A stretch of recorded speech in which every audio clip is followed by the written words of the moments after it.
Si je m'étais préparé à cette parole-là, mon fils que j'ai aimé, que j'ai changé les couches, que j'ai embrassé, qui me faisait des sourires, qui m'aimait, que lorsque je rentrais à la maison, qui sautait dans mes pieds, et qui me faisait des bisous, qui me faisait des câlins, etc. À l'autre jour, je le vois, il a du mal à respirer. Le cancer est en train de me ronger de l'intérieur. Les métastases sont en train de se généraliser. Je lève les yeux vers Allah. Je dis, Ya Rabbi, Barakallah, Barakallah au fils, mon fils, qu'Allah lui mette la bénédiction et qu'il fasse en sorte que ce soit les gens du paradis. Mais si je l'ai aimé et qu'il m'a donné un temps et qu'il le récupère, qui suis-je moi pour dire non et Allah ne le reprend pas? Est-ce que j'aurais pu avoir un gosse s'il ne m'avait pas donné, subhanallah, les moyens de l'avoir? S'il ne m'avait pas donné mon épouse pour pouvoir l'amener, j'aurais jamais pu avoir cet enfant-là. Allah il me l'a donné, c'est Allah qui me le reprend. J'ai aimé ma femme plus que tout, la mère de mes enfants. Elle va mourir, elle va laisser 4 orphelins. C'est qui? C'est ma femme, oui, Allah il m'a donné comme cadeau. Mais s'il veut la reprendre, elle lui appartient. Inna lillah wa inna ilayhi raji'un. J'avais 10 000 euros, je les ai perdus. C'est qui me les a donnés? C'est Allah. Inna lillah wa inna ilayhi raji'un. Depuis nous les musulmans, que nous avons oublié que nous appartenions à Allah et que nous retournons à Allah, depuis que nous avons oublié ce principe de base de notre vie, eh bien chaque fois qu'un malheur nous touche, on est dégoûté. Pourquoi moi, ya Allah? Qu'est-ce que j'ai fait, ya Allah? Pourquoi tu m'as touché comme ça, ya Allah? Bien fait pour nous. Et là, ce que je vous dis bien fait pour nous, c'est pas un chah, c'est les gars, en disant bien fait, c'est un bienfait plein de bienveillance, d'amour, de compassion à mon égard et au vôtre, en vous disant, les gars, allez, on reprend ce principe qui est le nôtre. Nous appartenons à Allah et nous retournons à Allah. Cette vie-là, c'est une vie de passage. C'est une vie qui n'est pas éternelle. Cette vie-là, c'est une vie qui va nous permettre, juste d'être testés pour vivre avec ceux qu'on aime pour l'éternité de l'autre côté. Je finis avec ce propos qui est important quand même. C'est un verset coranique. Il me reste 5 minutes, Inch'Allah ta'ala, avant le Maghreb. Allah subhanahu wa ta'ala dans Surat al-Mulk, dans la sourate de la royauté, il nous dit Tabarak alladhi biyadihi al-mulk. Béni soit celui qui détient la royauté, Allah jalla fi'ala. Tabarak alladhi biyadihi al-mulk wa huwa ala kulli shay'in qadir. Et Allah jalla fi'ala est capable de toutes choses. Regardez ce que nous dit ensuite. Alladhi khalaqa al-mawta wal hayata liyabluwakum ayyukum ahsanu amala.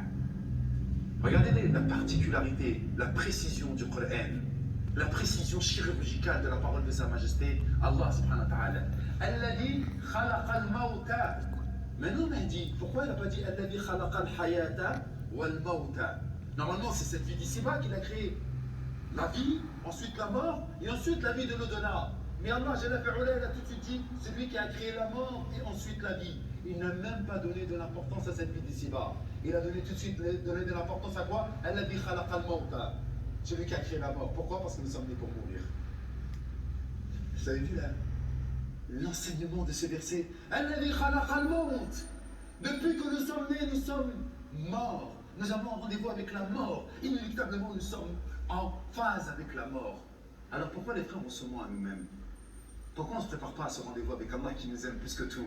Inna lillahi, nous appartenons à Allah, pas à nos parents, pas à notre épouse, pas à nos enfants, pas à nos collègues, pas à nos gars sûrs. On appartient à Allah et on retournera à Allah. Pourquoi on ne se prépare pas à la rencontre de celui qui nous aime vraiment, de celui qui nous a créés, de celui qui nous a donné le souffle de vie? Pourquoi on ne respecte pas Allah, notre Créateur? Celui qui nous aime vraiment, celui qui va nous donner la vie éternelle, celui qui nous a donné nos pères et nos mères, celui qui nous a donné notre santé, celui qui nous a donné notre vie et nos yeux pour qu'on puisse lire et écouter, celui qui nous a donné notre nourriture quotidienne, ceux qui sont en train de souffrir là. Moi je passe tous les jours à la porte de la Villette, ceux qui sont venus du Bénin, de l'Érythrée, de Somalie, d'Algérie, de Tunisie. Hein? Ils sont en train de galérer, subhanallah, dans des tentes, là, dans des... Eh mais Wallah, vous voyez leur vie, ils ont quitté l'Afrique pour espérer retrouver quelque chose de... un bien-être. Ils vivent dans le froid tous les jours. Et ils vont mourir. Nous, lorsqu'on est malade, qu'est-ce qu'on fait? On va rentrer à la maison, on va s'emmitoufler dans notre couverture, on va mettre Netflix et on va regarder la télé. Eux, lorsqu'ils sont malades et lorsque leur nez coule, lorsqu'ils sont pas bien, il y a qui vont être? Ils sont encore dehors. La pluie, elle tombe sur eux. Ils n'ont même pas d'endroit pour pouvoir se réchauffer. Ils attendent quoi, eux? La mort. De la même manière que nous allons mourir. Pourquoi tu nous as parlé d'eux, Mehdi? Pour nous dire en fait que nous, on est, alhamdulillah, Rabbil Alamin, disposés à pouvoir penser à Allah et être reconnaissants vis-à-vis d'Allah, en disant alhamdulillah. Et comment on peut dire alhamdulillah? En pensant, en se remémorant, en ne négligeant pas notre rendez-vous avec Allah. Parce que c'est ce que nous avons fait, mes frères. Lorsqu'on fait n'importe quoi, lorsqu'on fournique avec nos sœurs en leur manquant de respect, en manquant de respect à leur père et à leurs frères, en nous manquant de respect à nous-mêmes. Hey, tu joues à quoi là lorsque tu la touches? Tu joues à quoi? Elle me dit, je veux me marier avec elle, mais j'ai juste kiffé avec elle, j'ai glissé, excuse-moi. T'as pas pensé à la mort à ce moment-là? Il y a des frères qui sont morts pendant l'acte et ils sont ressuscités pendant l'acte. Vous vous rendez même pas compte. Moi, on me raconte des histoires. Mehdi, mon frère, il était en train de forniquer lorsqu'il est mort. Qu'est-ce qui va se passer? Ah oui, parce que vous pensez que non, à ce moment-là, c'est un moment où peut-être parce que vous êtes sur votre smartphone en train de regarder des hasheks, des choses qui sont illicites. Imagine l'ange de la mort, parce qu'Allah il a décrété qu'il devait mourir. Hein. Vous savez très bien que, subhanallah, il y a des gens qui meurent. Wallah, il y a 2 semaines de ça, je suis parti faire une salade janaise. Hein. Pareil, 3 enfants, ils étaient là. J'ai pris son fils, je le prenais dans mes bras. Il avait 36 ans. Alhamdulillah, il travaillait dans une boulangerie. Il allait faire salat al-Isha. Son collègue lui a dit, vas-y, va faire salat al-Isha, après je le fais moi. Il fait non, on a fait ensemble, on va gagner 27 hasanat. Parce que lorsqu'on a fait Jama'a, c'est multiplié par 27. Il a dit, ok, vas-y, pas de problème, ils ont fait la salat janaise ensemble. Wallah, il montait les escaliers, il était dans le sous-sol, là où on faisait les baguettes. Il montait les escaliers, hop, Simoula Kumbella, il m'a raconté. Il s'est assis comme moi, je me suis assis, et d'un seul coup, sa tête allait partir à l'arrière. Rupture d'anévrisme, il est mort. Allahu Akbar. En fait, je vous raconte des histoires, vous me dites, arrête, c'est quoi, t'es un mytho? Ouais, je suis un mytho, pas grave. Prenez comme vous voulez. Wallah, il ne savait pas qu'il allait mourir lui aussi. Son fils, il me dit, merci tonton, merci pour tes paroles que tu nous as racontées. Orphelin, le petit. Son père, il est mort à 36 ans. Il avait des projets de voir ses enfants se marier. Le soir, il était content, il allait peut-être retrouver ses enfants et sa femme, etc. Non, la fêcheuse est arrivée. T'es qui, toi, pour pas mourir encore une fois? Et des histoires comme ça, j'en ai plein, des gens qui ont été morts par surprise, à la rafla. Et nous, on ne se rend pas compte de ça. On pense qu'on est éternel.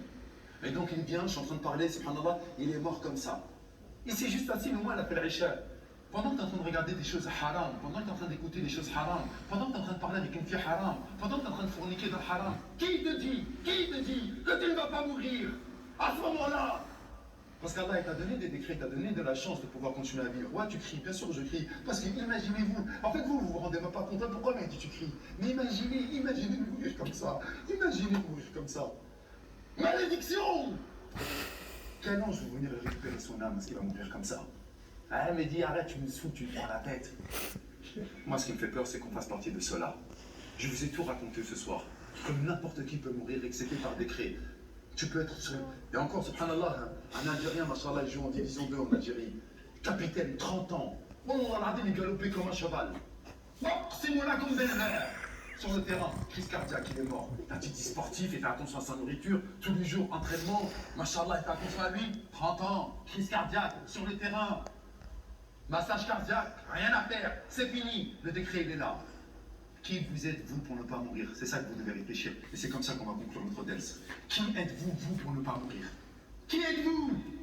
Vous voulez mourir dans le mukhatara, dans les drogues illicites, dans le hachek, dans le chichon, hein, dans le crack, dans la cocaïne. Vous voulez mourir dans la fornication. Vous voulez mourir avec une chicha dans la bouche, en train de rigoler, en train de voir des filles dans la musique, etc. Vous voulez mourir comment? Ou vous préférez mourir dans une mosquée? Vous voulez mourir comment? Vous voulez rencontrer comment Allah? Quel type d'ange voulez-vous qui doit vous chercher? Quel type d'ange? Qu'est-ce que vous avez